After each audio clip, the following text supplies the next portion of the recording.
शेतकरी मित्रांनो नमस्कार. रासायनिक शेतीमुळे वाढलेला खर्च आणि दुसरीकडे बिघडत चाललेले आरोग्य यामधून बाहेर पडण्याचा काही मार्ग आहे का? उत्तर आहे ऑर्गॅनिक शेती.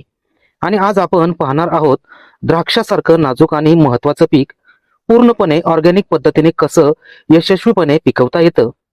ICAR मिलेनियर फार्मर पुरस्कार विजेते श्री लक्ष्मण बाबूराव सिद्धनकर यांनी दाखवून दिलंय की रसायनांशिवाय सुद्धा द्राक्षाचं उत्कृष्ट उत्पादन घेता येतं. मातीची सुपीकता टिकवून जैविक खतांचा योग्य वापर करून आणि नैसर्गिक उपायांनी कीड रोग नियंत्रण करत ते घेत आहेत दर्जेदार आणि सुरक्षित द्राक्ष उत्पादन. आणि सर्वात महत्वाचं म्हणजे ही द्राक्ष थेट ग्राहकांपर्यंत पोहोचवून त्यांना मिळतोय प्रचंड प्रतिसाद.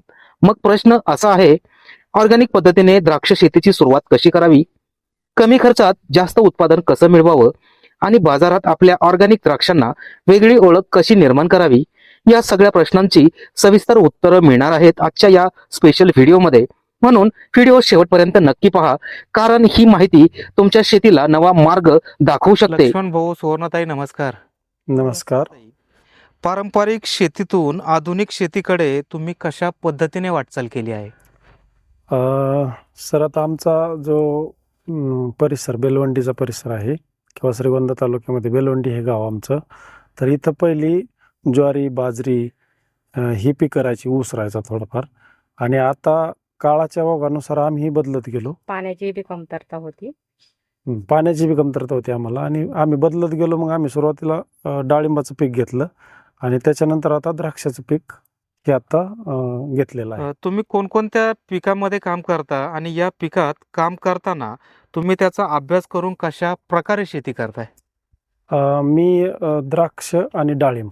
आता डाळिंबाचा विषय जर घेतला तर डाळिंबामध्ये काम करताना बऱ्याचशा अडचणी येतात. त्याच्यामध्ये समजा आपण बहार धरला तर बहार धरल्यानंतर कळी निघण्यापासून तर ड्रॉपिंग आली, कळी निघणं आलं, तिथून पुढं सेटिंग आलं, फ्लावरिंग आलं, ह्या बऱ्याच गोष्टीमधून आपण ते शिकता शिकता पुढे येतोय त्या डाळिंबामध्ये. आणि द्राक्षामध्ये बी काय आहे की द्राक्षाचे मेजर जे आजार आहेत, म्हणजे ज्या रोग आहेत, भुरी, डावणी आणि करपा किंवा तुमचं थ्रिप्सचा विषय आहे, ह्याच्यामध्ये आम्ही पॅकेज ऑफ प्रॅक्टिसेस थोडक्यात, म्हणजे त्याच्यावरती आम्ही स्वतः काम करून आपल्याला उत्पन्न कसं जास्तीत जास्त निघेल आणि खर्च कसा कमी होईल याच्यावरती माझं काम चालू आहे. बागेत जे उभे आहोत तर ही बाग 100% ऑर्गेनिक आहे, 100% रेसिड्यू फ्री आहे.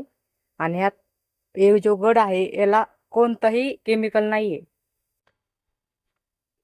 आजारी पडण्यापेक्षा रेसिड्यू फ्री खा. ज्या पद्धतीने रेसिड्यू फ्री पिकवलेलं आहे ती आज इथून पुढच्या काळाची गरज आहे.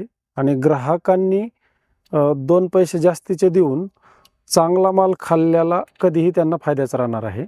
त्यामुळे आम्ही हे उत्पादन त्या पद्धतीने पिकवलेलं आहे की याच्यामध्ये कुठलाही केमिकलचा अंश विरहित, थोडक्यात आपण म्हटलं तर अंशविरहित द्राक्ष आपण उत्पादित केलेले आहेत. लक्ष्मण भाऊ, सुवर्णताई, तुम्ही द्राक्ष बागेचं नियोजन करत असताना सगळ्यात महत्त्वाची कामे कोणती आणि ती कशा पद्धतीने करता? द्राक्ष बागेमध्ये सुरुवातीला समजा आपली छाटणी झाली, छाटणी झाल्यानंतर आपण शेणखत त्याच्यावरती प्रक्रिया करून शेणखत भरलं जातं सुरुवातीला. त्यानंतर गांडूळ खतावरती आम्ही प्रक्रिया करून स्वतः तयार करून ते एक बेडवरती भरलं जातं.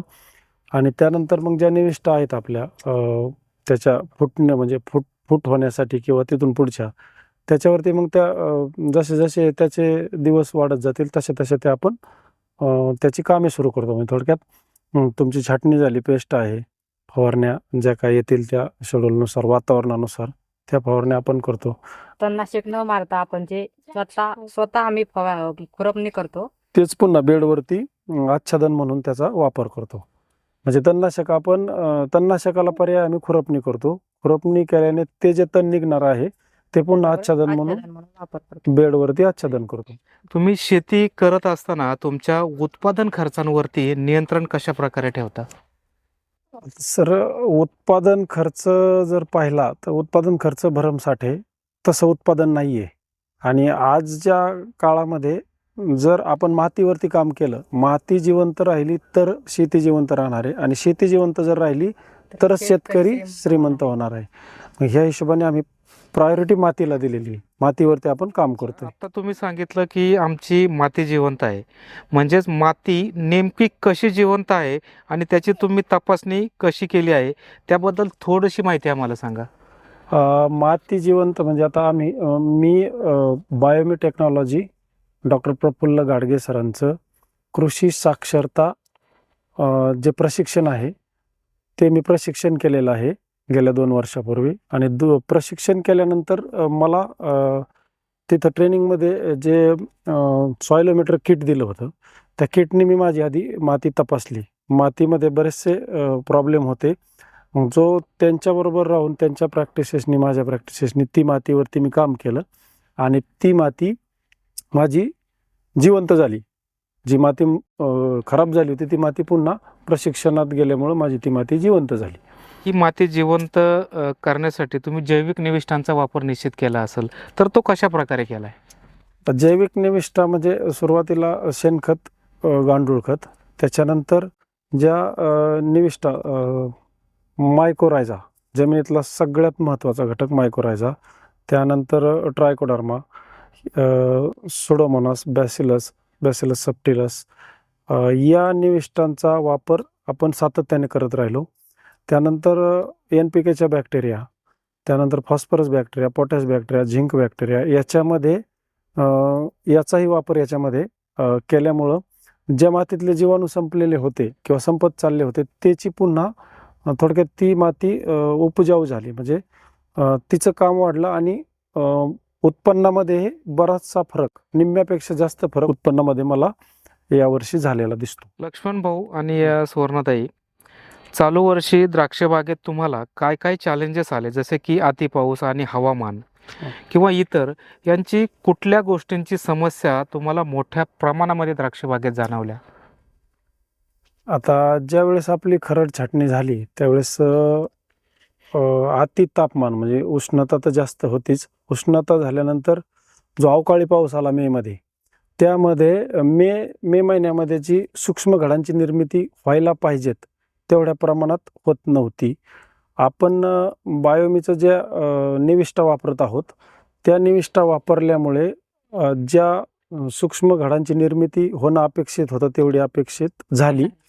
आणि त्यानंतर पुढं येणारा जो पावसामुळे येणारा समजा भुरी डावणी करपा, ह्याच्यावरती मला बऱ्याचशा प्रमाणामध्ये जैविक निविष्ठामुळे माझा तिथला जो रासायनिकचा खर्च आहे तो बऱ्याच प्रमाणामध्ये कमी झाला. आज पाहिलं तसं महाराष्ट्रामध्ये बऱ्याच बागा फेल आहेत, पण आपण जे बायोमी औषध जे वापरलं आहे त्या औषधामुळे आज आपण सक्सेस झालो आहोत.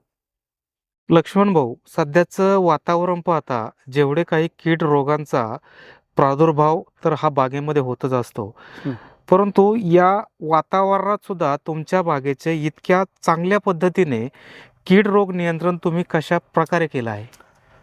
आता सुरुवातीला आपण ज्यावेळेस बाग छाटतो त्यावेळेस बाग फुटून येते. बाग फुटून आली की त्यानंतर उडद्याचा प्रादुर्भाव होतो. उडद्यासाठी आपण जे BVM आहे कंट्रोलर एक घेतो. त्यानंतर आपण इसेन्शिया घेतो. त्याच्यामध्ये एकात्मिक आपण एखादं कीटकनाशक बी घेऊ शकतो.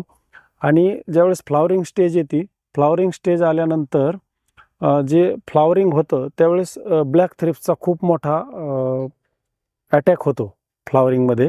तो ब्लॅक थ्रिप्सचा अटॅक पूर्ण कंट्रोल राहण्यासाठी मी इसेन्शिया आणि कंट्रोलर आणि इसेन्शिया असे आलटून पालटून आणि आणखी काही जैविक निविष्ठांचा वापर केला.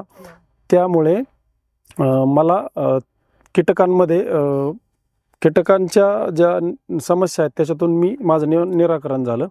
आणि ज्यावेळेस भुरी डावणी करपा या गोष्टी दिसायला लागतात बाकीच्या बागांवरती किंवा आपल्याकडे काही ठिकाणी दिसल्या, तर आपण सुडोमोनास, सुफ्लो आणि बॅसिफ्लो त्यामध्ये एखादं एकात्मिक बुरशीनाशक आपण घेऊ शकतो. त्याच्यानंतर सेन्झाईम आपण वापरलेला आहे. त्याच्यामुळे 15 ते 18 दिवस आपल्याला सर्व्हिस भुरी डावणी आणि करपा याच्यासाठी मिळालेली आहे.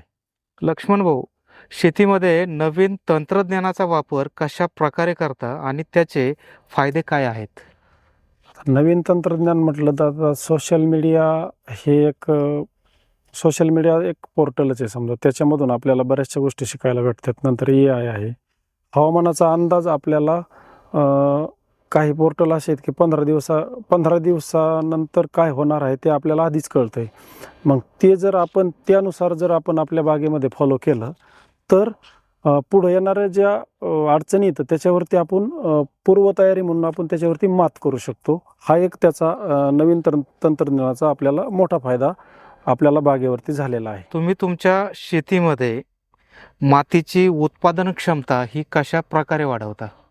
मूग, चवळी, मटकी, उडीद किंवा तुमचा हरभरा, बाजरी, ताग, ढेंचा असे बरेचसे निविष्ठा एकत्र करून आपण पेरणी करतो. आणि पेरणी केल्यानंतर ते ज्यावेळेस फुलोऱ्यात येतं त्यावेळेस ते कापतो आणि बेडवरती टाकतो. बेडवरती टाकल्यानंतर जमिनीचा सेंद्रिय कर्ब वाढण्यासाठी त्याची मदत होते. आणि त्यानंतर शेणखतावरती प्रक्रिया करून समजा तुमचं फॉस्फेट ट्रायकोडर्मा आहे, मायकोरायझा आहे, पॅसेलोमायसिस आहे, डिकम्पोजर आहे, कंट्रोलर म्हणजे BVM आहे, ह्या निविष्ठा त्या शेणखतावरती प्रक्रिया करून आपण ते शेणखतावरती प्रक्रिया केल्यावर ते त्याच्यावरती टाकून देतो आणि ते झाकलं जातं. जसं ते मातीआड होतं तसं ते झाकलं जातं आणि त्याच्यामधून सेंद्रिय कर्बाला आपल्याला फायदा होतो. लक्ष्मण भाऊ, तुमची बाग रेसिड्यू फ्री कशी केली त्याबद्दल थोडी माहिती द्या. सर, रेसिड्यू फ्री बाग करण्यासाठी सुरुवातीपासून आपण जमिनीवरती काम केलं. जमिनीवरती काम करता करता ज्या जैविक निविष्ठा आपण वापरल्या आहेत त्या जैविक निविष्ठा वापरल्यानंतर जे आपल्यासमोर परिणाम दिसलेत, जे उत्पादन आपण वापरलं आहे ते आपल्याला परिणाम दिसले आणि ते आपण रिपोर्ट त्याचे सॅम्पल लॅबला पाठवतो. लॅबला पाठवल्यानंतर आपल्याला त्याच्यातून जो रेसिड्यू फ्रीचा रिपोर्ट येतो तो रिपोर्ट मी तुमच्या समोर मांडलेला आहे. आणि रिपोर्ट आल्यानंतर आपल्याला शाश्वती आहे की ही पूर्ण बाग आपली रेसिड्यू फ्री आहे. तुमची बाग तर रेसिड्यू फ्री आहे, तर बागेमध्ये तयार होणारे जे द्राक्ष आहेत तुम्ही त्याचं विक्री व्यवस्थापन कशा प्रकारे करता?